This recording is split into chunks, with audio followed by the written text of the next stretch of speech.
எடுத்த எடுப்பிலேயே கவர்மெண்ட் கிட்ட பணம் இல்லைன்னு சொல்லி ஆரம்பிக்காதீங்கன்னு சொல்லி ஸ்டாலின் சார் முன்னாள் முதல்வர் இப்போ இருக்கக்கூடிய தமிழக முதல்வர் விஜய் அவர்களுக்கு ஒரு வாழ்த்து செய்தியில இந்த கருத்துக்களையும் தெரிவிச்சிருக்கிறாரு. எஸ், அரசியல் ஆரம்பிச்சாச்சு. இப்போ தலைவர் விஜய் அவர்கள் பதவியேற்ற பிறகு நம்ம போடக்கூடிய இரண்டாவது வீடியோ இந்த பதவியேற்பு விழா நடந்துட்டு இருக்கும் போதே அந்த போன வீடியோ போட்டிருந்தோம். அந்த பதவியேற்பு விழாவில் அதுக்கடுத்து மிக முக்கியமாக நடந்த விஷயம் என்ன அப்படின்னா, அது 3 கோப்புகளில் முதல்வர் அவர்கள் கையெழுத்திட்டாரு. அந்த 3 கோப்புகளில் முதல் என்னன்னா 500 யூனிட் வர மின்சாரம் பயன்படுத்தக்கூடிய இல்லங்களுக்கு 200 யூனிட் 2 மாதத்துக்கு சேர்த்து 200 யூனிட் மின்சாரம் இலவசம் அப்படிங்கிற ஒரு கையெழுத்து.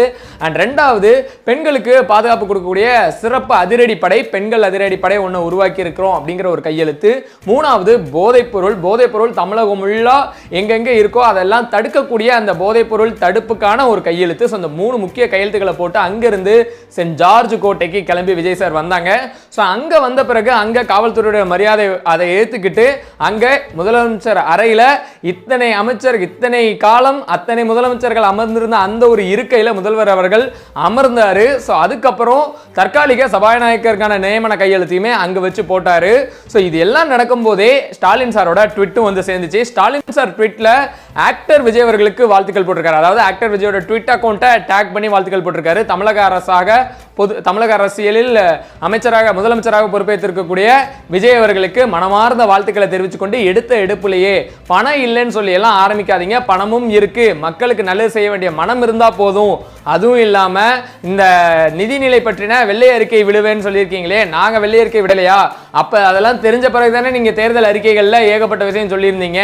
ஸோ அதனால மக்களை ஏமாற்று திசையில வழி அனுப்பிடாதீங்க, மக்களோட மக்களா நானும் இதை பார்த்து கொண்டு தான் இருப்பேன் அப்படின்னு சொல்லியிருக்காங்க. அண்ட் இது எதுக்கான இது அப்படின்னா, விஜய் சார் அந்த ஒரு பதவியேற்பு விழாக்கு பிறகு மேடையிலே ஒரு ஸ்பீச்சும் கொடுத்தாங்க. அந்த ஸ்பீச் நம்மள ஒருத்தர் நின்று பேசின ஸ்பீச் மாதிரி இருந்துச்சு. ஸோ அதில் அவர் கிளியரா சொல்லியிருந்தாரு, நானும் உங்கள்ல இருந்து வந்தவன் தான், வறுமையெல்லாம் பார்த்தவன் தான். ஸோ இப்போ இந்த நிதிநிலை தமிழ்நாடு எப்படி இருக்குன்னு எனக்கு தெரியல, ஸோ அதை நான் உள்ள போய் தான் பார்க்கணும், எனக்கு கொஞ்சம் கால அவகாசம் கொடுங்க அப்படின்னு சொல்லி கேட்டிருந்தாங்க.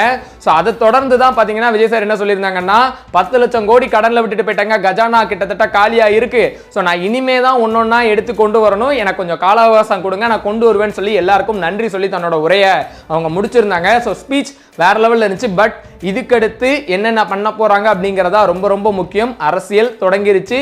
அரசியல் அது எவ்வளோ ஆழமானது அப்படிங்கிறத இனிமே போக போக கற்றுக்கலாம். பதவியோட கற்றுக்கிட போறாரு அப்படிங்கிறது தான் ஒரு மிகப்பெரிய விஷயம். ஸோ நீங்கள் என்ன நினைக்கிறீங்கன்னு கீழே கமெண்ட் செக்ஷன் சொல்லுங்க. இந்த 3 முக்கிய அறிவிப்பையும் ஸ்டாலின் சாருமே நான் வரவேற்கிறேன்னு சொல்லியிருக்காங்க. ஸோ ரொம்ப பெரிய விஷயம். பக்கத்திலேயே பார்த்தீங்கன்னா மோடி சார் என்ன சொல்லியிருக்காங்கன்னா, காங்கிரஸ் வாய்ப்பு கிடைத்தவுடன் முதல் வாய்ப்பிலேயே திமுக முதுகுல குத்திருச்சுன்னு அவர் ஒரு பக்கம் சொல்லிட்டு இருக்காரு. ஸோ ரொம்பவே ஒரு பெரிய அரசியல் களம் இப்போதான் தொடங்கியிருக்கு. பாப்போம் என்ன நடக்குன்னு.